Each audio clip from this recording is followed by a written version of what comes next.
Fala pessoal, bom dia, são 7 horas e 2 minutos, eu sou o William Deluca e como vocês estão vendo, eu estou aqui substituindo hoje o Leandro Demore. Nosso querido Leandro não fará hoje o Desperta e eu vou acompanhar vocês nesse início de manhã com as principais notícias do dia de ontem e do começo desta sexta-feira, dia 29 de setembro de 2023. É um prazer imenso estar com vocês aqui hoje. Farei jornada dupla, como de vez em quando eu faço, no Desperta ICL de manhã e em seguida no ICL Notícias, primeira edição, junto com a minha querida Vivian Mesquita. Então vamos acompanhar juntos aqui comigo as principais repercussões, lendo as notícias do dia e também falando sobre o que deve acontecer de mais importante nesta sexta-feira. Aproveitando para agradecer o Ícaro, seu ponto está aberto aqui, eu estou ouvindo tudo que você está falando, só o Ícaro vai me acompanhar aqui hoje, o meu louro José, que vai me acompanhar aqui hoje nesse Desperta, fazendo a técnica. Então um beijo para o Ícaro, que está ali embaixo fazendo a parte técnica desse programa. Ana Rita de Cássia, vamos despertar. Muito sono, viu, gente? É difícil acordar cedo, mas estamos aqui firmes e fortes com vocês. Luiz Antônio Silva, o Pedro Alexandre, o Guilherme Evaristo mandou acorda, vagabundo, acorda. Quem ouve Medo e Delírio em Brasília e gosta do Casimiro e do Casé sabe que áudio é esse. A Helga Krug, de Bombinha, Santa Catarina, o Rafael, a Clacir Ana Monteiro, de Porto Alegre, sem chuva, né? Os gaúchos ainda convivem muito com muitas chuvas essa semana inteira lá, várias imagens muito fortes, né? Em especial em Porto Alegre e na Grande Porto Alegre, de inundações, risco de enchentes. Então a gente deseja toda a sorte sem chuva para os gaúchos, para que a recuperação seja mais rápida. A Suquipédia de São José do Rio Preto, o Francimar de Bezerros em Pernambuco, o Henrique Neto de Lisboa. Quem mais está aqui?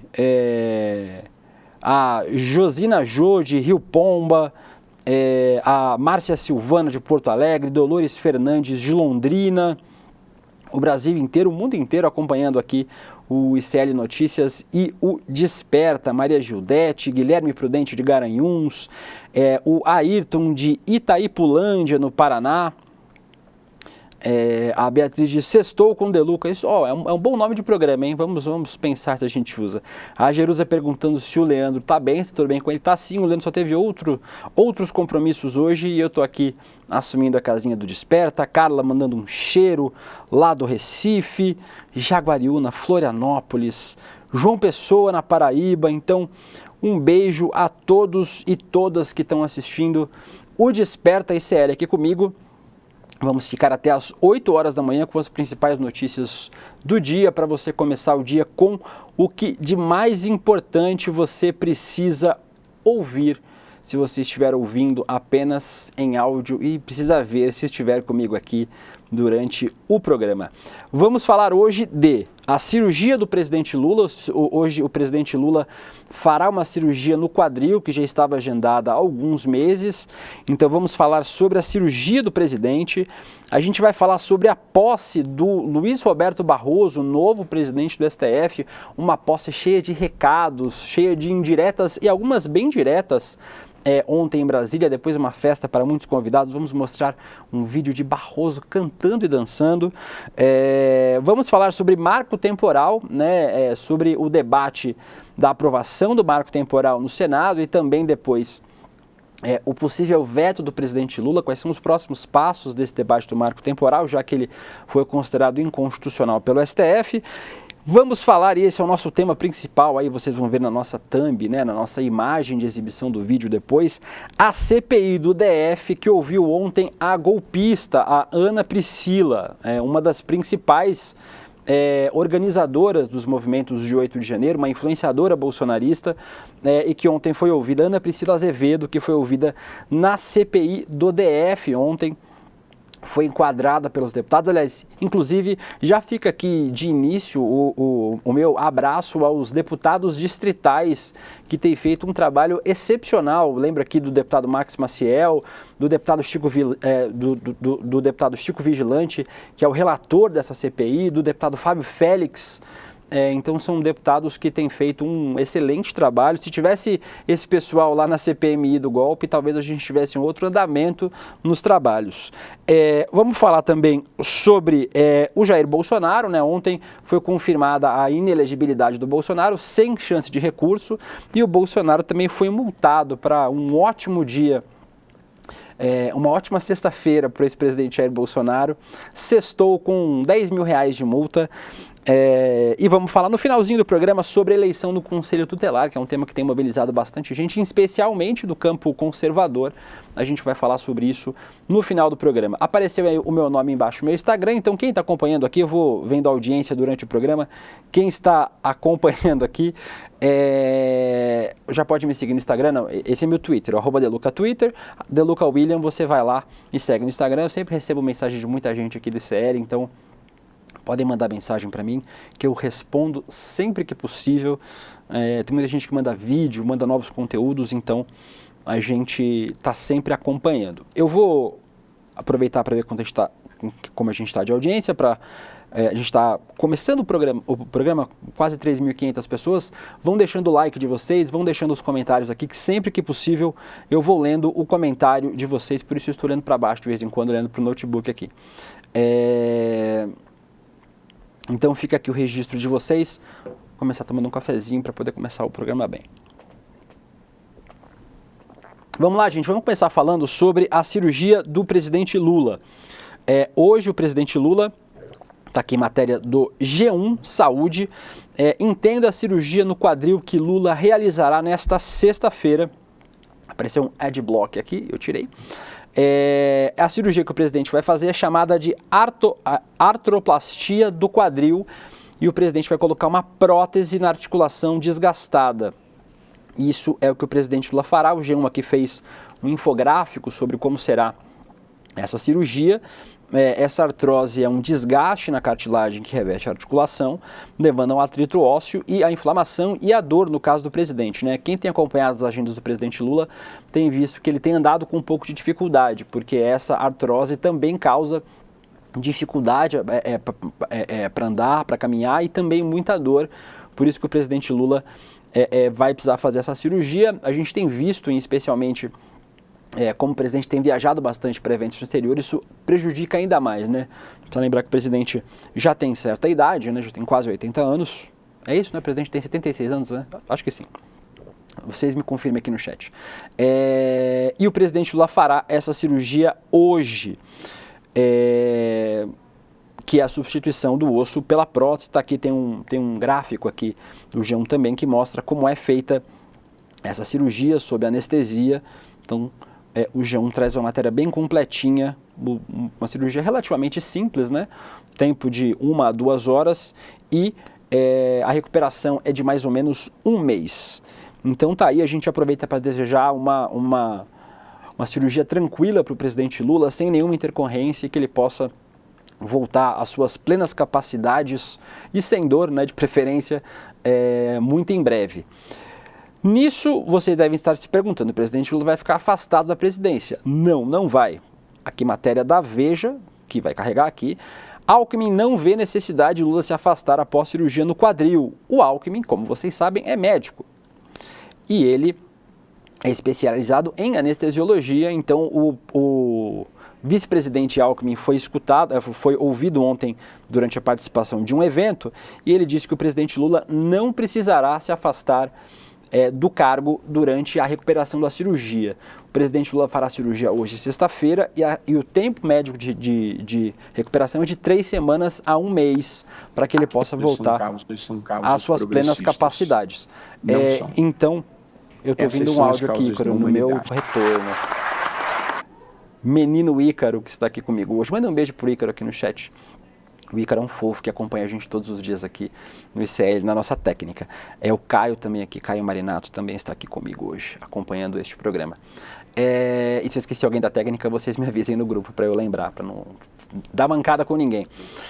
Então, o vice-presidente Geraldo Alckmin acredita que não há necessidade de afastamento. O presidente Lula vai continuar despachando do Palácio da Alvorada, a residência oficial do presidente, e de lá fará todas as reuniões, todos os diálogos necessários para continuar o andamento, o funcionamento da presidência da República sem nenhuma grande intercorrência. Então tá aí, registrado o nosso primeiro tema de hoje, são 7 horas e 12 minutos, o presidente Lula fará hoje a cirurgia no quadril que está agendada há algum tempo para poder corrigir um problema ósseo que tem dado muita dor de cabeça e dor efetivamente na perna do presidente Lula. A gente vai trazer durante o ICL Notícias primeira edição, obviamente, qualquer atualização em relação à cirurgia do presidente, se ela terminou e provavelmente sendo bem sucedida. Vamos falar sobre ela sendo bem sucedida, a cirurgia do Lula no quadril. Feito esse registro, vamos falar sobre a posse do Barroso. Fiquem aqui comigo, vão deixando o seu like, vão deixando o seu comentário, que hoje eu vou falar também sobre a CPI do DF, que a golpista Ana Priscila Azevedo tomou vários enquadros de deputados distritais. Eu vou mostrar os vídeos para vocês, mas eu vou começar falando sobre a posse do novo ministro do STF, Luiz Roberto Barroso. Tá aí a matéria do G1 para vocês. Ao assumir o comando do STF, Barroso defende direitos de minorias e maior participação de mulheres negras no judiciário. Como eu falei para vocês no começo do programa, a posse do Barroso foi envolta fica a dica, foi envolta de indiretas e algumas bem diretas do novo presidente do Supremo. O Barroso sucede a Rosa Weber, a ministra Rosa Weber se aposentou, né? A última sessão dela foi na terça-feira. Ela vai se aposentar, na verdade, efetivamente no dia 2. No dia 2 de outubro é o último dia efetivo da ministra Rosa Weber no STF. Então tá aqui a matéria do G1 falando que o Barroso assume a presidência do STF com o Edson Fachin como vice, e ele pediu durante o discurso um aumento de representatividade de mulheres e maior diversidade racial. Tem uma fala do ministro e novo presidente do STF, pode tirar da tela aí, Ícaro, só para eu achar aqui a fala, e eu vou rodar para vocês assistirem a fala do ministro aqui do Intercept. Pronto, Ícaro, pode colocar. Esse aqui é o tweet do Intercept Brasil. Barroso assume a presidência do STF e defende minorias e a democracia. Há quem pense que a defesa dos direitos humanos são causas progressistas. Não são causas da humanidade. Vamos ver o vídeo do ministro Barroso na posse do STF ontem.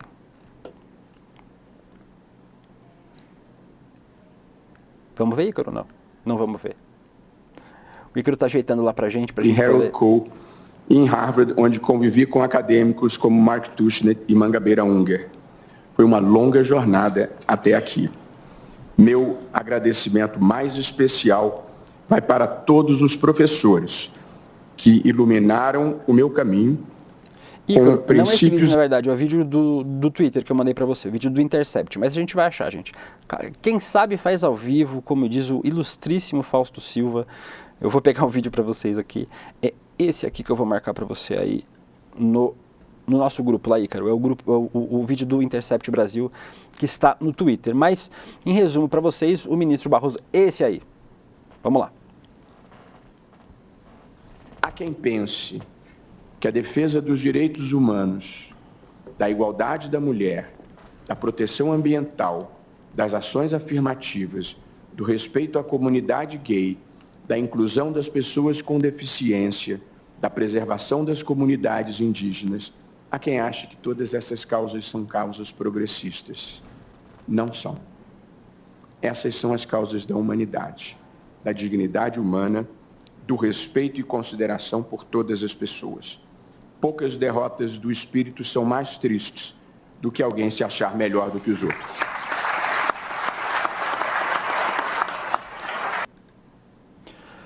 Foi realmente essencial esse discurso de posse do novo presidente do STF, Luiz Roberto Barroso, muita gente falando aqui sobre ele nos comentários. A Amélia Novaes falou que está feliz em ver aqui eu ancorando, também fico feliz em estar aqui com vocês, Amélia. A Aristelma Espíndola falou que amou o agradecimento aos professores. O meu áudio está aberto, Ícaro, estou me ouvindo de retorno. Ele já deu umas ideias de como vai guiar o STF, como diz o Milton Eduardo para a gente aqui. E também a Elisa Anjos disse que essa fala foi sensacional. Causa das humanidades. A Sandra Mini dá um recado importante aqui, que não fique só no discurso, senhor ministro. É verdade, Sandra, a gente precisa cobrar para que o STF continue atuando na defesa dos nossos direitos. Vou trazer uma outra matéria sobre a posse, que é uma matéria do blog do Noblar, no portal Metrópolis, dizendo o bolsonarismo, o sujeito oculto na posse de Barroso no STF. Então tem dois detalhes importantes. Aqui. É isso que é para fazer, Ícaro? O Ícaro está falando aqui. No Desperta Tradicional, que vocês assistem com Demore, o Pedro Falcão aparece a vozinha do Pedro Falcão e dos outros meninos, né, que são muito jovens, os outros técnicos que ficam lá com Demore. Aqui a gente não consegue colocar tipo a voz do Ícaro, mas o Ícaro pediu para eu dar zoom aqui. É isso, Ícaro, que tem que fazer? Tipo, tá certo aqui? Isso, blog do Noblar aí. Bolsonarismo, sujeito oculto da posse de Barroso no STF. Tem dois detalhes importantes nessa posse do Barroso, além do discurso do ministro, é o que não foi dito e os abraços e sorrisos, que eu vou falar na próxima matéria. Mas aqui o blog do Noblar traz a informação de que a ministra Rosa Weber, ao se despedir do STF, disse: não somos 11 ilhas. A crítica mais comum que se faz ao tribunal é que cada ministro é uma ilha com suas próprias leis e vontades, daí a insegurança jurídica que suas decisões provocam. Opa, teve nova operação da Lesa Pátria, viu? Já vou trazer informações para vocês. E aí, o Noblar traz aqui a informação, traz a análise de que, na verdade, houveram vários recados ao bolsonarismo e também a quem pensa em atacar, vilipendiar a democracia. Estamos vendo aí o julgamento de golpistas, tanto no STF quanto em outras instâncias do judiciário. Então a gente vai continuar acompanhando isso, porque o bolsonarismo ainda é uma força política forte e ataca com muita frequência o Supremo Tribunal Federal, que é o espaço guardião da Constituição. E aí o Noblar traz essa análise aqui. Eu vou colocar mais uma matéria, Ícaro, pode tirar essa por enquanto? Eu vou trazer mais uma aqui, essa aqui do G1. A matéria do G1 traz cotados para o STF. Dino, Dantas e Messias conversam e sorriem na posse de Barroso, matéria do G1 de ontem à noite. Pronto, você pode colocar na tela, Ícaro. Ministro da Justiça, presidente do Tribunal de Contas da União e advogado-geral são os nomes mais fortes para substituírem a ministra Rosa Weber, que vai se aposentar. O Lula tem sofrido críticas por não cogitar uma mulher, em especial uma mulher negra, para esta vaga.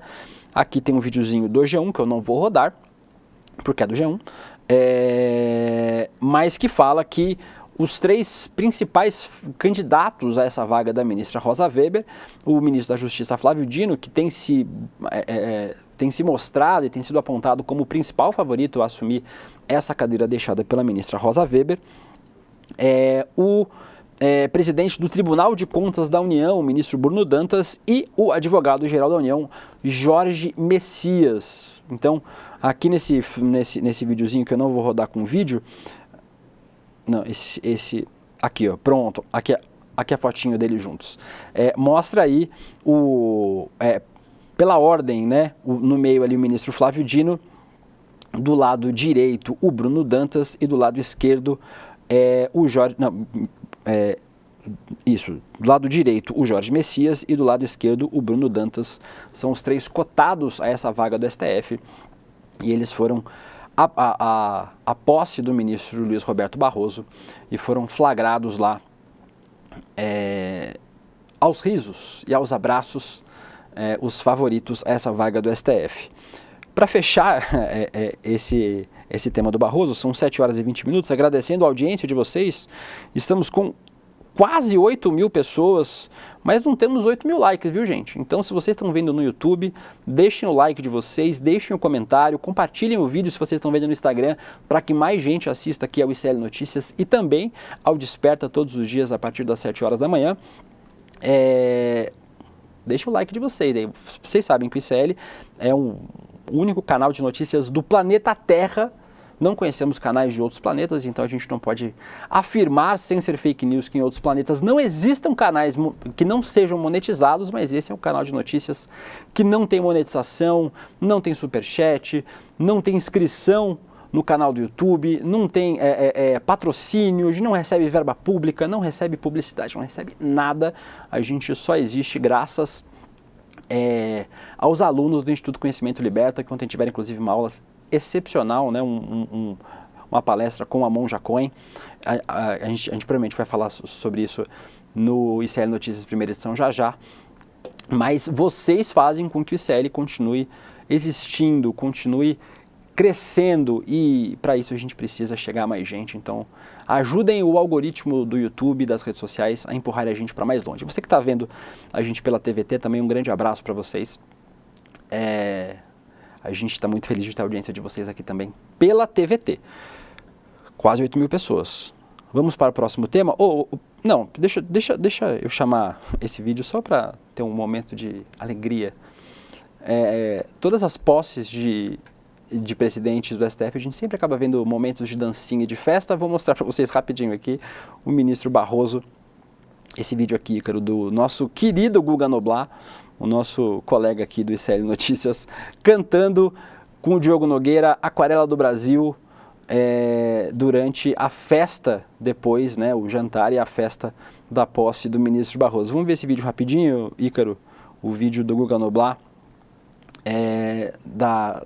do ministro Barroso cantando animadamente no palco com o Diogo Nogueira.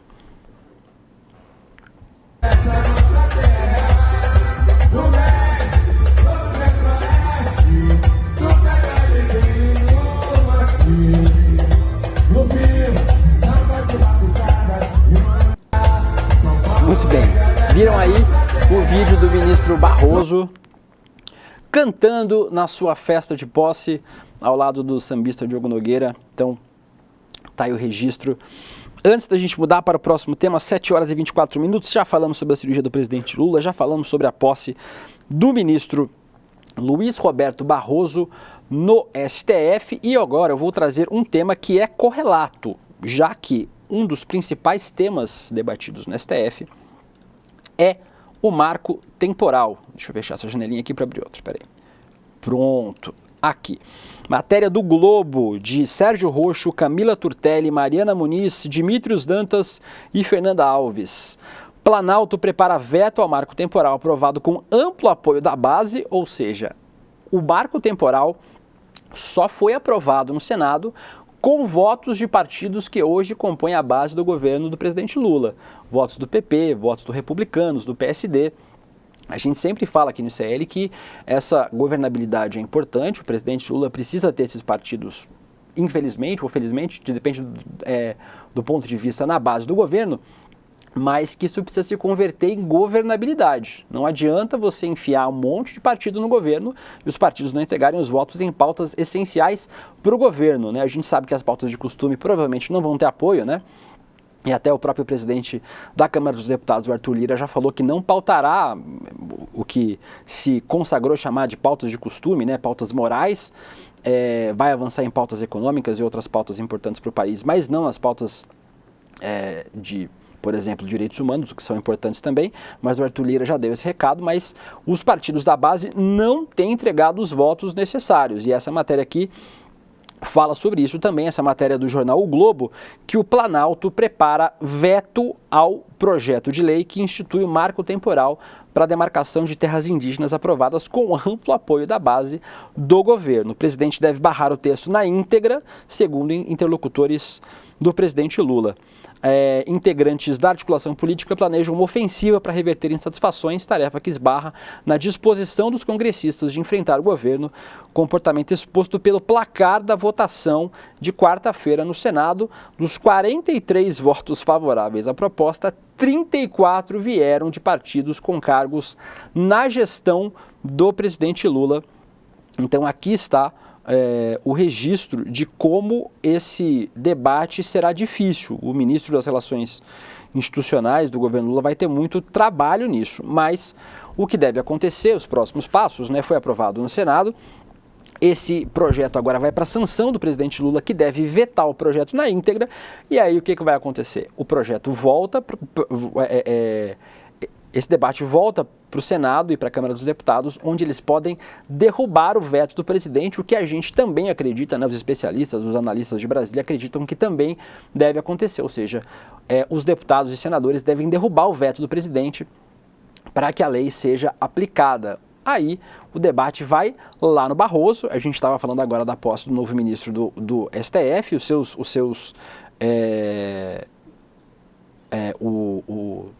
seus grandes desafios, e um desses desafios é esse debate do marco temporal, que deve ser considerado inconstitucional, aliás, que já foi considerado inconstitucional pelo STF, mas que também deve voltar para o Supremo depois do veto do presidente Lula, que deve acontecer. Então esse é um problema que o presidente Lula terá.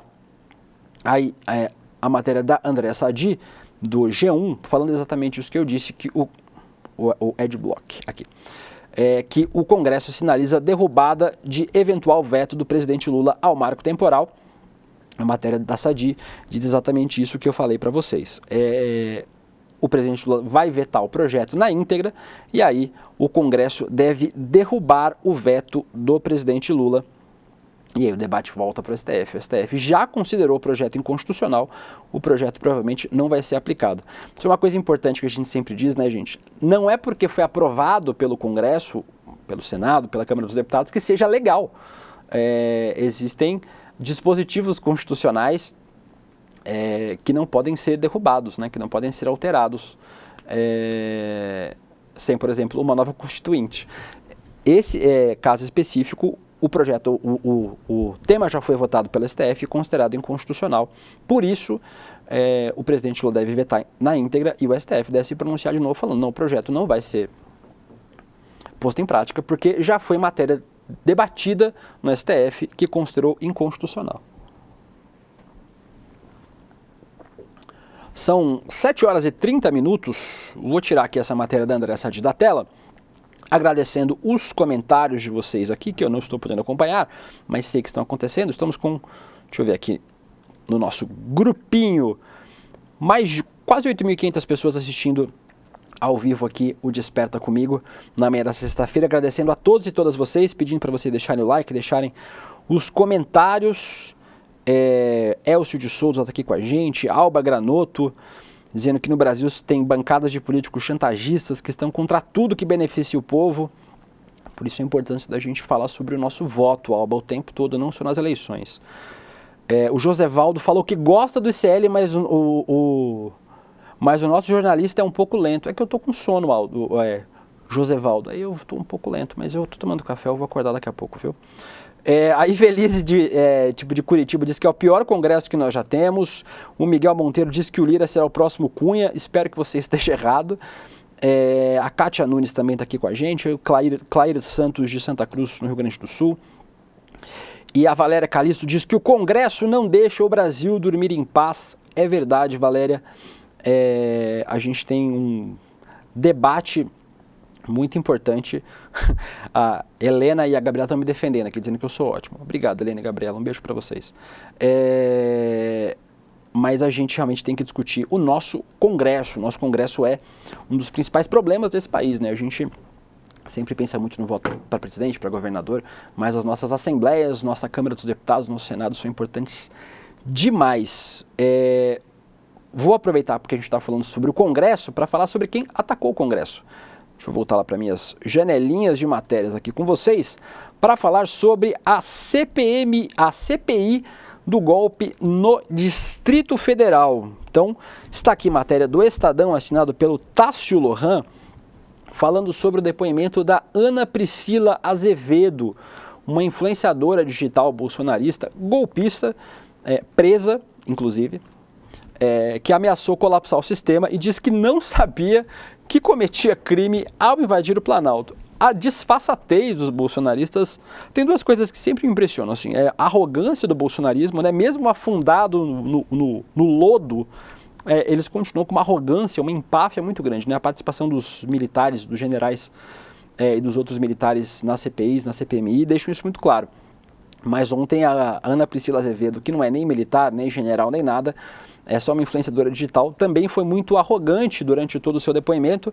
Está aqui a matéria do Tássio Lohan, do Estadão, dizendo que, apontada pela Polícia Federal como uma das organizadoras dos atos antidemocráticos, a Ana Priscila Azevedo afirmou nessa quinta-feira, 28, que não sabia que estava cometendo crime ao invadir o Palácio do Planalto e participar de uma tentativa de golpe. Presa desde 10 de janeiro, ela ficou conhecida por publicar um vídeo antes dos ataques na Praça dos Três Poderes, anunciando que iria colapsar o sistema, sitiar Brasília e tomar o poder de assalto. Ela ainda convocou mais de 30 mil pessoas num grupo de Telegram para irem a Brasília.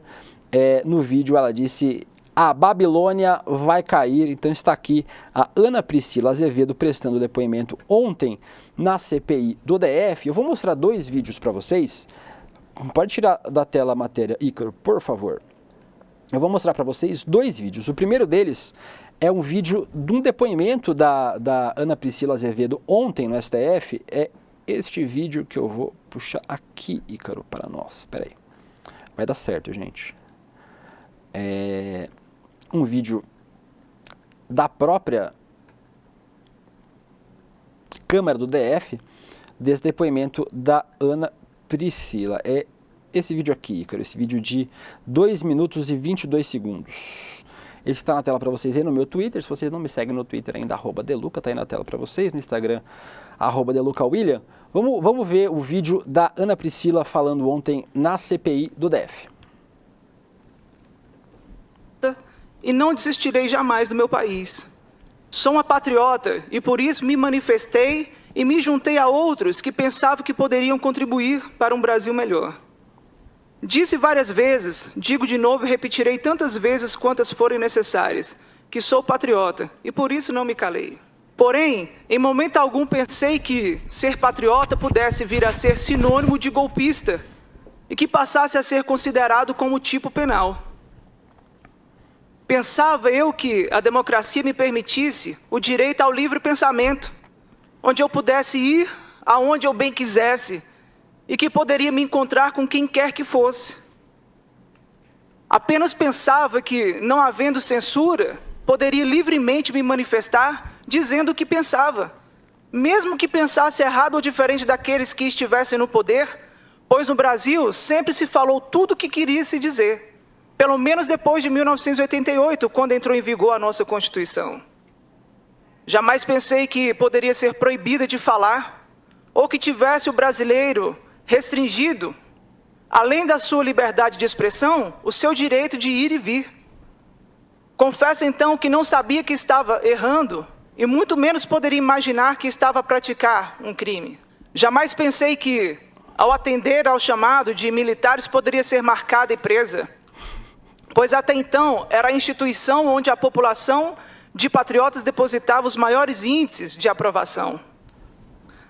Afinal, os acampamentos ficaram montados por tanto tempo e por todo o país sem ninguém falar nada em sentido contrário. Por isso, ousamos pensar que éramos bem-vindos. Bastaria um soldado raso nos avisar que deveríamos sair, que teríamos ido embora. Ao contrário, vários foram os chamados para que fosse mantida a mobilização popular em favor da manutenção da legalidade, da transparência e das eleições limpas. Sinceramente, acredito que assim pensaram os milhares de manifestantes. Ninguém pensou que estivéssemos fazendo algo errado nos acampamentos. Gente, vocês estão acompanhando, eu estava acompanhando aqui os comentários de vocês aqui, realmente, né, as pessoas falando que é de uma... Não gosto de usar o termo maluquice, mas é de uma desconexão com a realidade muito grande, né? a Gwen Ferdes aqui, não é crime não, querer derrubar um presidente democraticamente eleito é mole, mas eu quero fazer um destaque que uma coisa que é muito verdadeira que a Ana Priscila falou pra gente. Os acampamentos ficaram montados por muito tempo sem ninguém incomodá-los, acampamentos com pautas golpistas. Eu não posso fazer, eu não faria, mas se alguém quiser fazer um acampamento neonazista, não pode. Por quê? Porque é crime, né? O nazismo é crime. Não posso fazer um acampamento racista, não posso fazer um acampamento pedindo, sei lá, a morte de alguém. É crime. Eu não posso cometer crime. Está na lei, né? A gente não pode cometer crimes. E o que eles estavam fazendo no Brasil inteiro, na frente dos quartéis, era cometer crime, pedir golpe de Estado, incitar golpe de Estado. E esses acampamentos ficaram montados durante muito tempo na frente dos quartéis, né? Durante meses na frente dos quartéis, em outros lugares do Brasil, sem serem incomodados. Então a Ana Priscila tem um ponto, apesar de ser uma bolsonarista com todas as alucinações dos bolsonaristas, ela tem um ponto importante. Inclusive, fica a crítica, que a gente já fez várias vezes, mas o começo do governo Lula deveria ter desmontado esses acampamentos no dia 1º de janeiro. A primeira coisa que o presidente devia ter feito, além de limpar o GSI, o governo dos bolsonaristas, dos militares bolsonaristas infiltrados, que ainda existem no governo, por incrível que pareça, o governo devia ter desmontado esses acampamentos e não fez. Obviamente, a culpa do 8 de janeiro não é do presidente Lula e não é do governo Lula, é do Bolsonaro e do bolsonarismo, né? A gente não pode inverter o ônus da responsabilidade em relação aos atentados golpistas de 8 de janeiro, mas esses acampamentos deviam ter sido desmontados no começo. Aí o Tadeu, não é para culpabilizar o governo do primeiro dia. Claro que não estou dizendo isso. Eu acabei de dizer, não é culpa do governo Lula. Os atentados de 8 de janeiro foram responsabilidade de Jair Bolsonaro, do bolsonarismo e da extrema-direita. Mas o governo deveria ter desmobilizado esses acampamentos logo no começo do governo. E não o fez.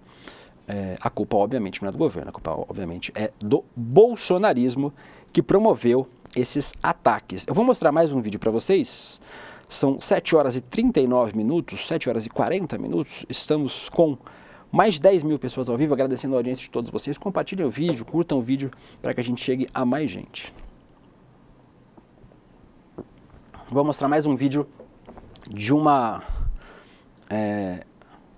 leve porrada que a Ana Priscila tomou ontem durante essa CPI do Chico Vigilante, que é o relator da CPI. É esse vídeo aqui, Ícaro, que está aí na tela.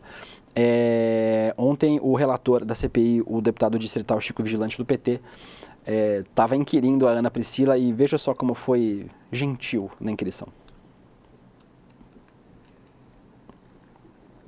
Deputado, em 2013, no Fora Dilma, aconteceu ali um black bloc. Tá? É o mesmo modus operandi. Nós fomos lutar por justiça, contra a corrupção. Nós só queríamos um governo... A senhora estava no Fora Dilma? Aqui em Brasília, sim, senhor. A senhora estava? Eu estava.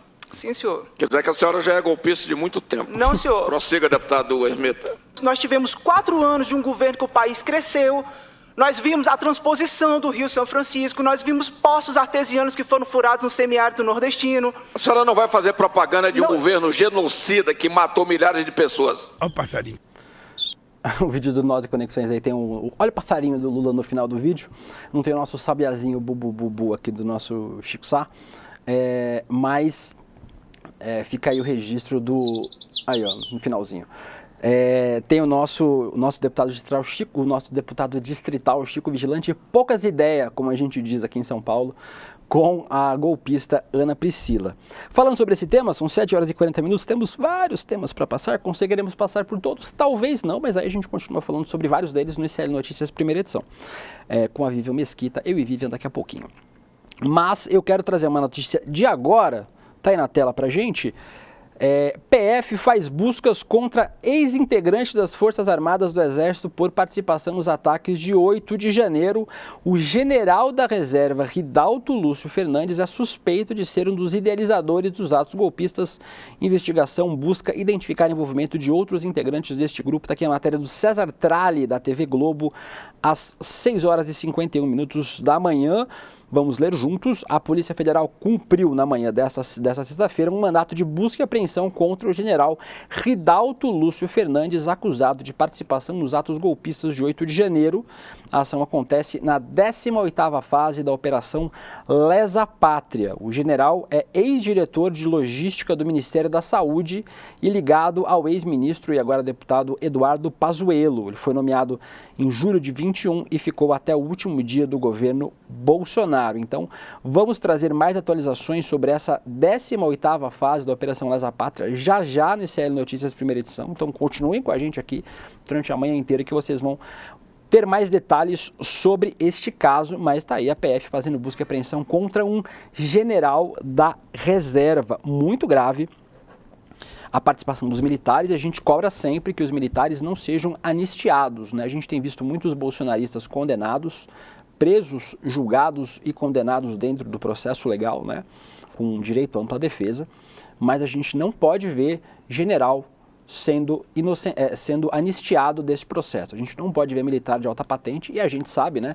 apesar das tentativas do pior ministro do governo Lula, o José Múcio Monteiro, ministro da Defesa, de passar pano para os militares, que as Forças Armadas estão envolvidas até o pescoço com o golpismo. Está no DNA das Forças Armadas brasileiras ser golpista, e a gente precisa rediscutir o modelo e o formato das nossas Forças Armadas. Não dá para continuar tendo uma força que se acha poder no país, querendo tomar decisões para as quais não tem respaldo constitucional. As Forças Armadas do Brasil, em geral, não são protetoras do país, não são defensoras da democracia e não cumprem suas funções constitucionais. É preciso colocar as Forças Armadas de volta na caixinha, porque senão eles estarão sempre ali ao lado, à espreita, esperando mais uma oportunidade de golpe. Então, muito boa esta operação da PF contra um general da reserva. A gente espera ver generais atrás das grades, que é o lugar de golpista e usurpador da democracia, inimigo do povo, traidor da pátria. Este é o lugar destas pessoas. Agradecendo a audiência de vocês de novo aqui, o pessoal está comentando, dizendo que duvida que os militares vão ser punidos. Eu também duvido um pouco, mas vamos torcer para que eu esteja errado. Cristina Xavier, Kelly Martins, Johnny Linkage, eu sempre tenho medo de ler o nome aqui, se é aquele nome pegadinha, sabe? O Eduardo Salles, Bruna Soares, Thiago Moretti, Denise Alves e o Josevaldo Bernardo falando cadeia nessa cambada de fascista. É isso aí, Bernardo. 7 horas e 44 minutos, vamos para um bloquinho de matérias. Vamos falar sobre Sérgio Moro. Acho que hoje era o dia do Demore estar aqui, viu? Porque esse assunto é um assunto que o nosso querido Leandro Demore entende bastante, mas eu vou trazer para vocês aqui informações importantes de ontem. Quem assistiu o ICL Notícias segunda edição viu uma cobertura completa sobre isso, mas não poderia deixar de falar sobre o Tony Garcia. Lembrando, a Daniela Lima trouxe essa informação ontem na Globo News. Ex-delator acusa Moro no STF de usá-lo para investigar desembargadores, juízes e ministros do STF. O Tony Garcia entregou documentos relacionados a seu acordo de delação com as tarefas que teriam sido encomendadas pelo ex-juiz Sérgio Moro. As gravações, o Moro disse que as gravações não envolvem pessoas com foro. Então está aqui a matéria da Daniela Lima fazendo uma justiça, né? Essa informação tem sido trazida pelo Tony Garcia e foi dada primeiro no Brasil 247, então fazendo aqui um registro importante. Ontem várias pessoas disseram isso lá no Twitter e é verdade.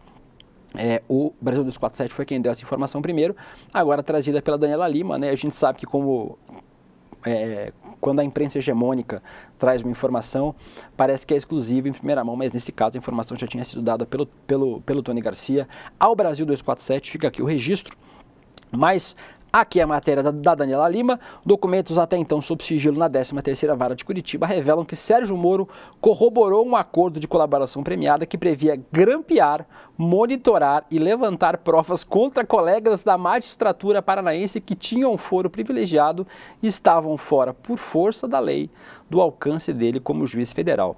O Moro disse que a acusação é infundada, que não existiam pessoas com foro no processo, mas essas são as informações que o Tony Garcia vai compartilhar com a Justiça. Então, é importante demais.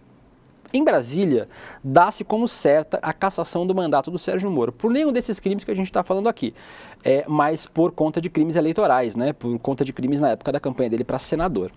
Mas não há um outro cenário possível nesse país que não seja a prisão do ex-senador, um ato falho, mas talvez um desejo, do senador Sérgio Moro assim que ele perdeu o seu mandato. Sérgio Moro foi um criminoso contumaz que cometeu vários crimes contra o Estado Democrático de Direito e contra a magistratura, como então juiz. E aí, tem uma matéria da revista Fórum aqui, do meu amigo querido Ivan Longo, um beijo pro Ivan, inclusive.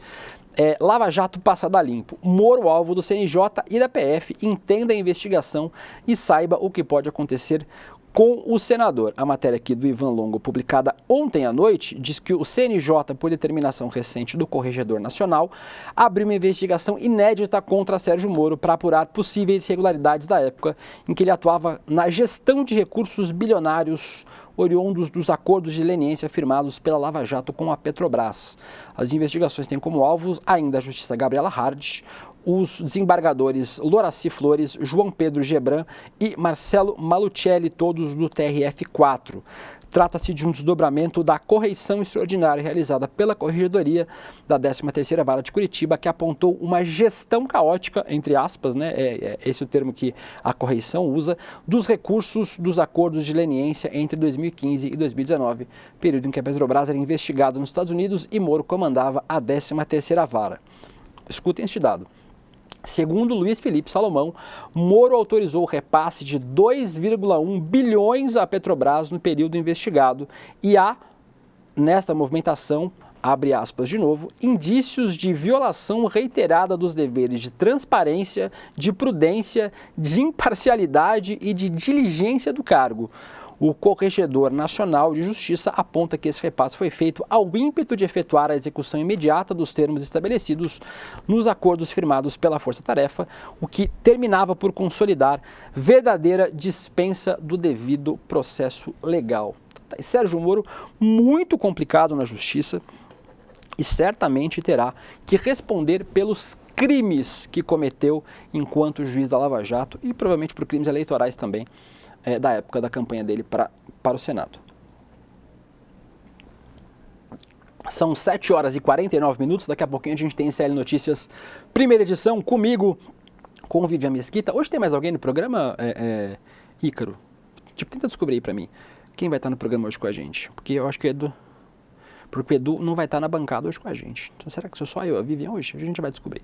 Mas agradecendo aqui as quase 12 mil pessoas que estão assistindo aqui o Desperta ICL comigo. Hoje o Leandro Demore não fez o programa, como vocês puderam observar.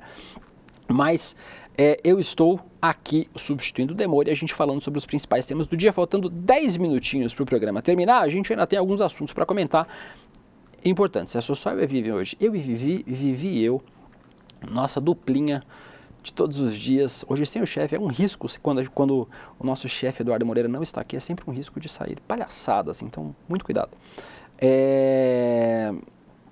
O Carmo Alves está comentando aqui, Renata Show, o Cristiano Santana, o Pedro Alexandre. Eu vou mostrar um vídeo no final do programa sobre o Conselho Tutelar, então vou deixar uns minutinhos no final do programa. Mas vou passar para outros dois temas rapidamente, para não dizer que não falei sobre eles. Jair Bolsonaro não está tendo uma boa sexta-feira. Ainda bem, né? Torço para que as sextas-feiras do Jair Bolsonaro sejam cada vez piores até que ele seja preso. Mas vou passar por duas matérias, uma do Metrópolis e uma do Poder 360. A primeira delas do portal Metrópolis. Por unanimidade, TSE nega recurso e fixa inelegibilidade. A gente aprendeu a falar essa palavra graças ao Bolsonaro. E fixa inelegibilidade de Jair Bolsonaro. A corte tornou o ex-presidente inelegível por abuso de poder econômico e uso indevido dos meios de comunicação. Matéria de ontem à noite do portal Metrópolis, da Maria Eduarda Portela. O TSE manteve a condenação do Bolsonaro e negou os seus recursos. O julgamento foi na Corte Eletrônica, teve o julgamento virtual na Corte Eleitoral, terminou nessa quinta-feira. Os ministros analisaram a defesa do presidente, os tais embargos de declaração que não costumam mudar o resultado do processo, mas tem por sentido reduzir a pena, por exemplo, esse tipo de coisa. E para esclarecer possíveis conflitos ou omissões na decisão do colegiado. A defesa do Bolsonaro tentou reverter a decisão, mas o colegiado, o TSE, determinou a inelegibilidade do ex-presidente agora, sem mais recursos possíveis em relação a essa inelegibilidade. Eu olho para baixo aqui que eu tenho umas notificações no relógio para que, caso coisas aconteçam, como por exemplo a superação da PF da Lesa Pátria agora, recebi e trouxe para vocês. Além de ter sua inelegibilidade confirmada, Jair Bolsonaro, pode tirar da tela aí, Ícaro, que eu vou pegar outra matéria aqui. Pronto, pode colocar.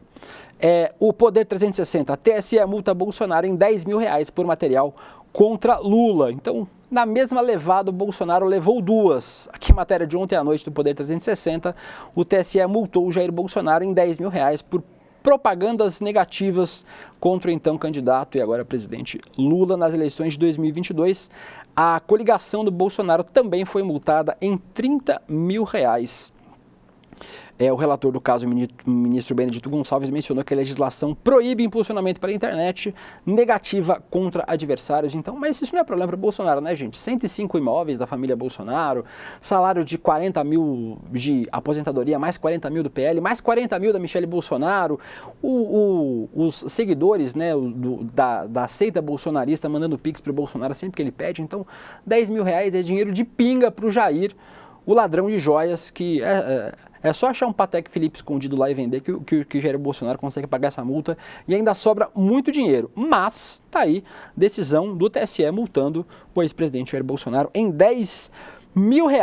Vou passar em 20 segundos por uma matéria importante, porque é um tema que acho importante a gente tratar. Matéria do Brasil de Fato. Nem presa, nem morta.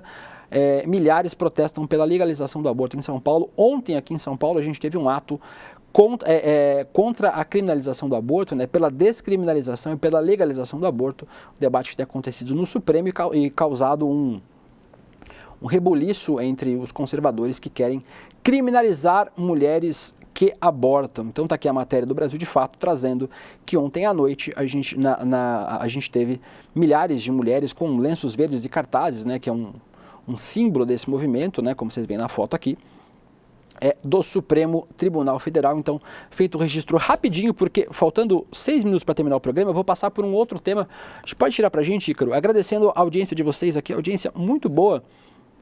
Cadê? Como a gente está de audiência agora? O Gerd Klotz, meu amigo lá de Santa Catarina, um beijo pro Gerd, lá de Itajaí, os meus amigos catarinenses dizem que minha roupa confunde. É para isso mesmo, para eu ficar meio... Não, mentira. Meio confuso com o fundo. A gente está com mais de 2 mil pessoas vendo o programa ao vivo. Eu vou trazer um tema que já a gente vai para o ICL Notícias primeira edição, mas eu quero trazer um vídeo do ministro... Não, mentira, eu vou fazer diferente, que aí eu consigo... Eu vou encerrar o programa e aí no final do programa eu vou trazer o vídeo. É isso que eu vou fazer. Muito inteligente da minha parte. Estou me autoelogiando. O vídeo tem 4 minutos. É um vídeo que o ministro dos Direitos Humanos, o ministro Silvio Almeida, mandou aqui para a gente do ICL, nosso querido César Calejão. Um beijo para o César. Aqui. Eu não estava vendo o nosso grupo fechado aqui do ICL. O Leandro Demori tinha mandado essa matéria da Operação Lesa Pátria e eu não tinha visto. Direto do aeroporto, o Leandro mandou para a gente. Um beijo para o Leandro Demori. Uma audiência qualificadíssima aqui, entre as quase 13 mil pessoas estão vendo. Está o nosso querido Leandro Demore, então um beijo pro Demore e para todos vocês que estão assistindo o programa com a gente. São 7 horas e 55 minutos. Ícaro, só me confirma quantos minutos tem o vídeo exatamente, o vídeo do ministro? Só para a gente poder... só para poder fazer as contas aqui e falar um pouquinho sobre ele antes da gente exibir. Mas o ministro dos Direitos Humanos, o Silvio Almeida, mandou para a gente aqui do ICL um vídeo falando sobre a eleição dos conselhos tutelares, que acontece no domingo, conhecido popularmente como dia 1º de outubro. Mais de 5 mil municípios realizam eleições para os conselhos tutelares nesse domingo. O Conselho Tutelar é um órgão responsável pela proteção das crianças e adolescentes. Para votar é preciso ter domicílio eleitoral na cidade do órgão. O voto é facultativo, mas é importante porque existe uma ameaça muito grande de conservadores querendo eleger conselheiros para o Brasil inteiro. Então, a gente vai exibir, eu quero agradecer a todos vocês que assistiram o nosso Desperta ICL aqui. Eu vou encerrar o programa com o vídeo do ministro Silvio Almeida falando sobre a importância das eleições dos conselhos tutelares. E enquanto isso eu vou correr lá para baixo para o nosso estúdio, para o ICL Notícias, primeira edição. Tem 4 minutos o vídeo, Ícaro? Tem 4 minutinhos. Então, bora lá para o vídeo do ministro Silvio Almeida. A gente se vê daqui a pouquinho, agradecendo a todo mundo que acompanha a gente aqui no Desperta, nas nossas redes sociais, do Instituto Conhecimento Liberta, do Eduardo Moreira e também na TVT. A gente volta já com o ICL Notícias primeira edição. Assistam o vídeo, fiquem com a gente aqui que a gente já está com o ICL primeira edição.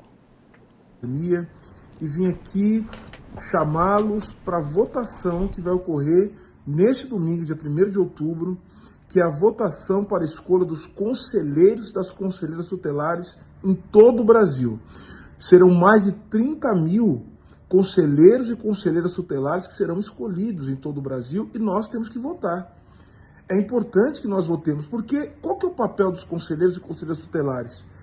Eles, muitas vezes, são a última fronteira, eles são o que define, de fato, se uma criança, se um adolescente vai ser protegido ou não de todas as formas de violência que nós sabemos aqui, crianças e adolescentes estão expostos numa sociedade como a nossa.